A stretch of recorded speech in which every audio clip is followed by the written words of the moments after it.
தர்மபுரியில் 2ஆம் வகுப்பு படிக்கும் மாணவி பின்புறமாக ஸ்கிப்பிங் விளையாடி சாதனை படைக்கும் நிகழ்ச்சி தர்மபுரி வட்டாட்சியர் அலுவலகத்தில் நடைபெற்றது. தர்மபுரியைச் சேர்ந்த 2ஆம் வகுப்பு படிக்கும் மாணவி ரித்திகா பின்புறமாக ஸ்கிப்பிங் செய்யும் விளையாட்டில் 1 நிமிடத்திற்கு 39 முறை சுழற்றி சாதனை படைத்துள்ளார்.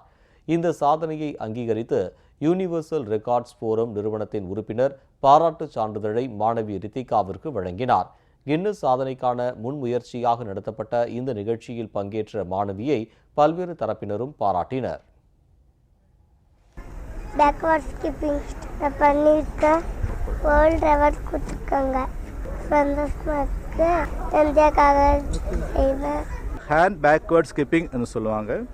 இதுக்குள்ள கின்னஸ் ரெக்கார்டு வந்து 46 ஸ்கிப்ஸ் இன் 1 minute.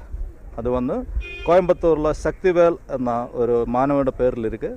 இன்றைக்கு வந்து பிலோ 8 years கேட்டகரியில் ரித்திகா வந்து இன்றைக்கு 39 ஸ்கிப்ஸ் அது சக்ஸஸ்ஃபுல்லாக முடிச்சிருக்கு. அதனால் யூஆர்எஃப்ட வேர்ல்ட் ரெக்கார்ட்ஸ் இன்றைக்கு வழங்கியிருக்குது.